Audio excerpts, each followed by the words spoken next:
The mug slipped from my fingers and shattered on the kitchen tiles. My father's voice thundered from across the room, shaking the very air. "What have you done, Emma?" Before we begin, drop a comment and tell us what would you do in this situation. Be honest. Tell me in the comments below. We read every comment. Let's begin. I didn't move. I didn't cry. I just stood there, back straight, hand resting gently on my barely there belly. "I'm pregnant," I said calmly. My voice didn't shake, not this time. The silence that followed was deafening. My mother, Lorraine, froze mid-step at the bottom of the staircase. Her face paled. Her hands, still wet from folding laundry, trembled. You just turned 18. Are you insane?" My father stepped closer. His jaw clenched so tight the veins in his neck looked like they'd burst. "Who is it? Some dropout? Some stranger you met at a gas station?" He was breathing hard, like my words had taken the oxygen from his lungs. "His name doesn't matter," I replied, keeping my voice steady. "What matters is I love my child and I'm keeping it." He let out a bitter, guttural laugh. "You've destroyed your life, Emma. We gave you everything, a home, a future, a college fund, and you threw it all away for this." My chest ached, but I didn't flinch. I didn't throw anything away. "You're just angry you can't control me anymore." That did it. "Get out," he roared. "Pack your things. You want to play adult? Fine, live like one." I turned to my mother. For a second, I thought she might defend me, but she didn't. She just shook her head, whispering, "You're such a disappointment," like I'd murdered someone. And that was it. They didn't ask who the father was. They didn't ask what support I had. They didn't ask if I was okay. They just kicked me out. No one knew I had already signed a lease on a small studio apartment across town. No one knew I had my own job. And certainly, no one knew the father of my baby wasn't some loser. He was someone they wouldn't believe, even if I told them. I left with nothing but a duffel bag and a fire inside me. I didn't cry. I didn't scream. I smiled because I knew something they didn't. And 15 years later, when they'd stand in my driveway staring into the eyes of their grandson for the first time, they would finally understand the price of throwing me away, and their faces would go pale when they saw who I'd become. The first night in my new apartment was cold. No heat, no furniture, just a secondhand mattress on the floor and a cracked window that whistled every time the wind passed. I sat on that floor with a can of soup and a silent phone. No calls from friends, not even a text from my mom. I wasn't shocked. I had become the embarrassment, the daughter who threw her life away, but I wasn't broken. Not yet, because I still had him, my baby, and I had a job. 3 weeks before everything exploded, I had secretly taken a receptionist position at a private medical clinic just outside Raleigh. The pay wasn't great, but the doctor who hired me, Dr. Weston, treated me like a person. He didn't care that I was just turned 18 or that I was pregnant. He just said, "If you're willing to work hard, you've got a place here." So I showed up every morning at 6:30 a.m. and stayed till after close. My belly grew. My resolve did too. No handouts, no pity. At night, I studied accounting, business, law, economics, whatever free courses I could find online. I wasn't just going to survive. I was going to become someone they'd never see coming. I stopped checking my old social media, watching my cousin Sierra post graduation photos while my mom liked every picture, hurt more than I admitted. I muted everything. At 7 months pregnant, I worked at the clinic desk during the day and answered phones for a call center at night. One day, I collapsed outside the bus stop. I hadn't eaten, hadn't slept. I was barely 20 years old and already drowning. Dr. Weston found me outside, shivering, crying quietly. That moment changed my life. 2 months later, I had my son, Landon. I held him in my arms and cried harder than I ever had. Not because I was scared, not because I felt alone, but because this beautiful boy with his curious eyes and tiny fists made every minute of struggle worth it. And from that day forward, I swore he will never feel unwanted, not like I did. What came next was years of sacrifice, hunger, sleepless nights, and a plan. Because if they thought I'd disappear, they had no idea who I was becoming. I didn't have a roadmap, just a baby boy, a part-time job, and a burning determination they never expected from the girl they kicked out. Landon was barely 2 months old when I started working nights again, this time remotely, typing reports and sorting billing records for Harrington Medical's finance office. Dr. Weston's sister, Evelyn, gave me a shot. She didn't hand me a title or a salary I didn't earn. She just said, don't miss deadlines, don't make excuses, and don't wait for anyone to save you. And I didn't. I breastfed Landon between midnight reports, took data entry jobs on the weekends, taught myself how to manage budgets, audit spreadsheets, and write contracts. I even started dressing differently when I went into the office. Clean, fitted blazers I found at thrift stores, low-heeled shoes, and quiet confidence. People stopped looking at me like a teenage mistake. They started treating me like a woman with purpose.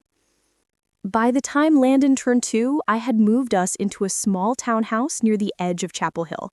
Nothing fancy, but it was ours. A place with clean floors, a small yard, and a door no one could kick me out of. I framed a picture of Landon's first birthday and placed it by the entryway. Every time I came home after a long day, it reminded me why I never gave up.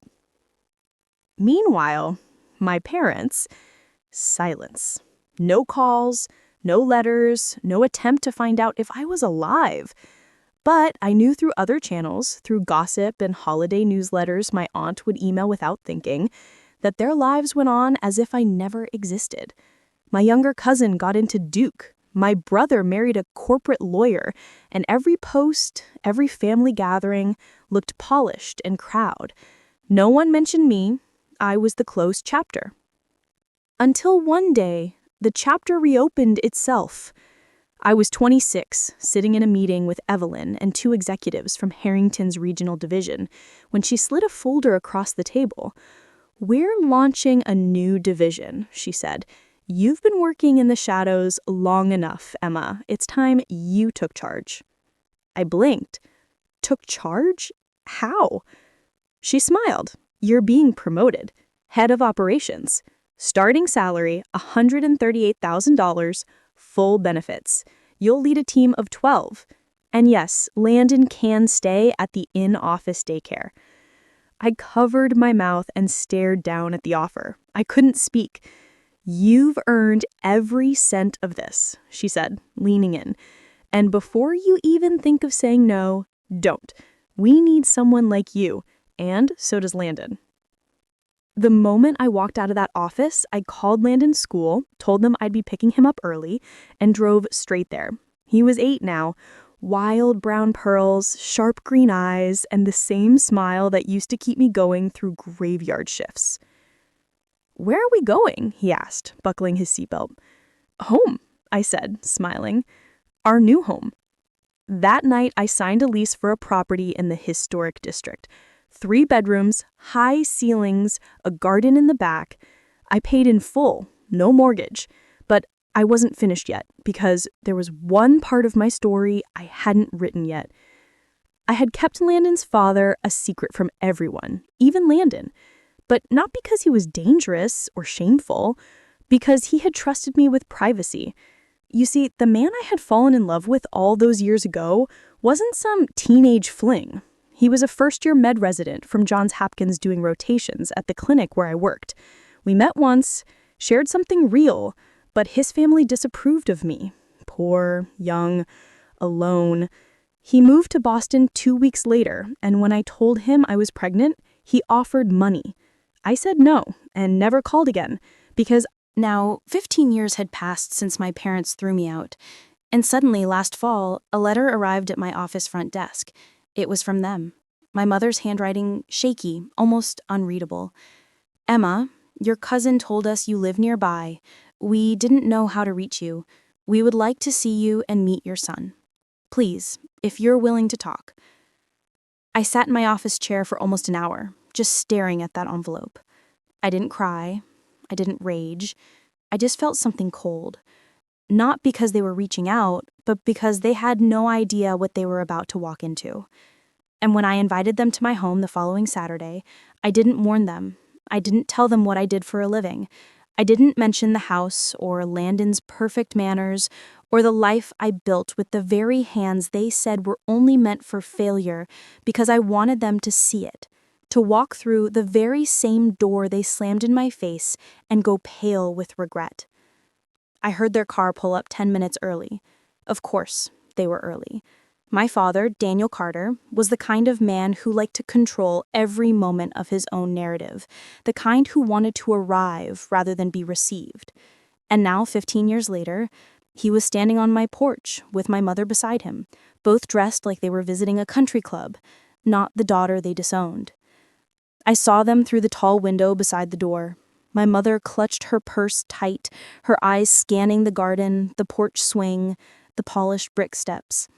Her mouth moved slightly, whispering something to him. Maybe a warning, maybe a prayer. I opened the door before they knocked. My father stiffened. My mother's jaw dropped slightly. I had changed so much. I could see it confused them. I wasn't a scared girl in a hoodie dragging a duffel bag across the lawn anymore. I stood taller, sharper, confident, without needing to pretend. My tailored cream blouse, black slacks, and the soft pearl necklace Landon bought me on my last birthday said everything they needed to know before I ever opened my mouth. "Emma," my mother breathed. Her voice was soft, careful. "Come in," I said, stepping aside. They didn't know how to react. The house was quiet, warm, elegant. Light spilled through sheer curtains, glowing over hardwood floors, and hand-framed photos lining the walls. Everything smelled faintly of fresh coffee and lavender. "Nice place," my father muttered. But it wasn't a compliment. It was confusion. How? How could she afford this? How did she get here without us? I didn't answer the question. He didn't ask. "Landon's upstairs. He'll be down in a minute." They stood in the center of my living room, eyes darting around like strangers in a museum, terrified they'd bump into something too expensive to touch. "I wasn't sure you'd respond," I said. My mother looked at me. She blinked twice, and then she said it. "We were wrong." I stayed silent.